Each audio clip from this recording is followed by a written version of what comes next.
Comedy विषय तर्री मारून.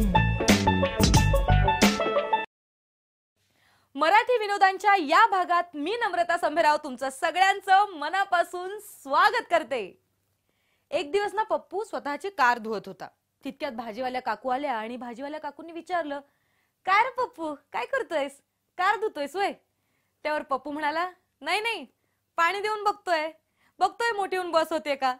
काकू तिथल्या तिथे बेहोश. पुण्यात ना मतदान चालू होतं. एका पुणेकराने मतदान केंद्राच्या अधिकाऱ्याला विचारलं, सर ही शाई पाण्याने जाईल का? तर अधिकारी म्हणाला, नाही. मग तेलाने जाईल? तो म्हणाला, नाही. मग साबणाने जाईल का? अधिकारी म्हणाला, नाही. मग पुणेकराने पुन्हा विचारलं, मग ही शाई साधारण किती दिवस राहील?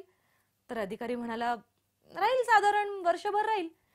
मग आपले पुणेकर म्हणाले, एक काम करा ना, ही जी शाई आहे ना ती माझ्या केसांना पण लावा ना. दर 15 दिवसांनी मला केस काळे करायचा जाम कंटाळा आलाय हो. धन्य पुणेकर. माझ्या एका मैत्रिणीने ना इंग्लिश स्पीकिंगचा कोर्स केलाय. ती मला म्हणाली, तू मला कुठलंही वाक्य सांग, मी मराठी ट्रान्सलेशन करून सांगते. तर म्हटलं, बर ठीक आहे, मला सांग शेअरिटला मराठीत काय म्हणतात ग? त्यावर ती मला म्हणाली, शेअरिटला मराठीत वाघ जेवतोय. पप्पूच्या मित्राने पप्पूला विचारलं, काय रे पप्पू, तू इतका जाडा का झालास? त्यावर पप्पू म्हणाला, काही नाही, आमच्याकडे फ्रीज नाहीये ना. तो म्हणाला, म्हणजे काही वाचून ठेवू शकत नाही, सगळं खाऊन संपवावं लागतं. मित्र जागी बेहोश. मी ना एका लहान मुलाला एक प्रश्न विचारला. म्हटलं, काय रे, तू अंगणवाडीत का नाही गेलास आज?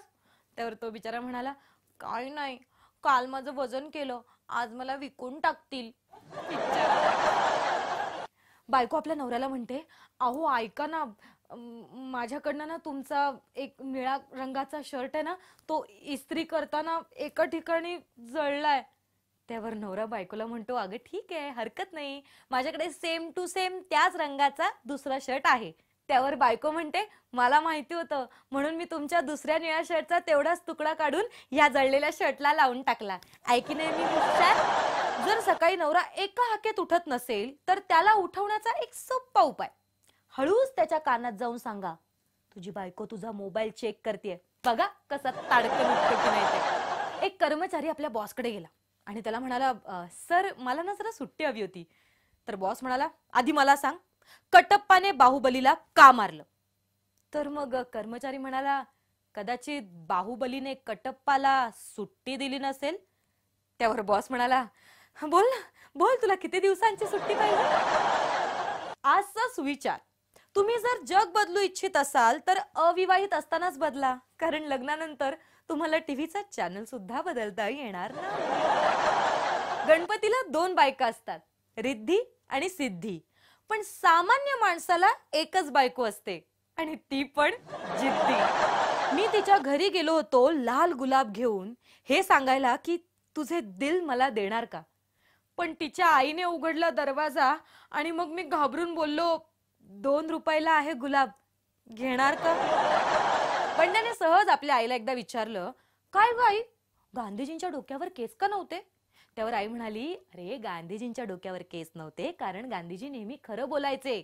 त्यावर बंड्या त्याच्या आईला म्हणाला, अच्छा, आता मला कळलं की बायकांचे केस एवढे लांब असतात. बायको आपल्या नवऱ्याला म्हणते, तुम्ही ना खूप भोळे आहात हो, तुम्हाला ना सहज कोणी फसवू शकतं. त्यावर नवरा म्हणतो, हो, सुरुवात तुझ्या बापानेच केली. बायको जागी बेहोश. 2 मित्र आहेत ना 12वीला 3 वेळा नापास होतात. तर पहिला म्हणतो, जाऊ दे यार, आपण आत्महत्याच करून टाकू, जाऊ दे. त्याच्यावर दुसरा म्हणतो, तू काय वेडा आहेस काय, आत्महत्या केली ना तर पुढच्या जन्मी पुन्हा बालवाडीपासून शिकावं लागेल. एक वेडा न पेटवलेली बिडी पित होता. त्यावर दुसऱ्या वेड्याने त्याला विचारलं, काय बे, या बिडीतनं धूरच नाही येऊन राहिला भाऊ? त्याच्यावर पहिला वेडा त्याला म्हणाला, अबे भैताड, बोलला ना वेड्यासारखं, ही जी बिडी आहे ना ती CNG ची बिडी आहे ना भाऊ, नो प्रदूषण. एका गावात एक बिबट्या शिरला. सरकारला जे 40 वर्षात जमलं नाही ते बिबट्याने एका दिवसात करून दाखवलं. आता जातात सगळे शौचालयात, जहा सोच वहा शौचालय. रविवारी नवरा केस कापून घरी येतो आणि त्याच्या बायकोला म्हणतो, बघ दिसतो की नाही मी तुझ्यापेक्षा 10 वर्षांनी लहान? त्यावर बायको म्हणते, टक्कल करून यायचं ना, अगदी जन्म झालेल्या बाळासारखे दिसला असतात.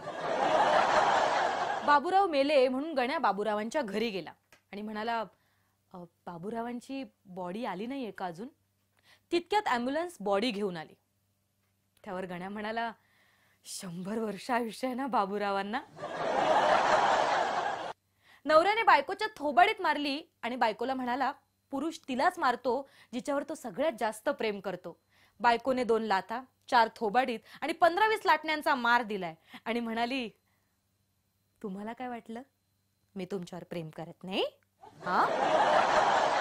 कपडे धुताना एक बाई दुसऱ्या बाईला विचारते, तू जो वापरतेस तोच साबण मीही वापरते, मग तुझ्या नवऱ्याचे कपडे एवढे स्वच्छ कसे? त्यावरती बाई म्हणते, काय ना मी कपडे धुताना माझा नवरा त्यात आहे असं समजून कपडे धोपटते. एक पेशंट डॉक्टरला सांगतो, डॉक्टर मला ना एक विचित्र प्रकारचा आजार झालाय हो. म्हणजे जेवणानंतर मला भूक लागत नाही, सकाळी उठल्यानंतर मला झोप येत नाही, काम केल्यानंतर मला थकवा येतो. डॉक्टर मी काय करू? त्यावर डॉक्टर म्हणतात, एक काम कर, रोज रात्री ना उन्हात बसत जा. नवरा संतापून आपल्या बायकोला म्हणतो, काय ग मी किती फोन करतोय, तू फोन का नाही उचलतेस? त्यावर बायको म्हणते, काही नाही मी रिंगटोनवर नाचत होते. सासूबाई जावई बापूंना विचारतात, जावई बापू तुम्ही पुढच्या जन्मी काय म्हणून जन्म घेणार हो? त्यावर जावई बापू म्हणतात, भिंतीवरची पाल, कारण तुमची मुलगी आहे ना फक्त भिंतीवरच्या पालीलाच घाबरते. एक माणूस सलून मालाकडे जातो आणि त्याला म्हणतो, केस जरा बारीक कापा.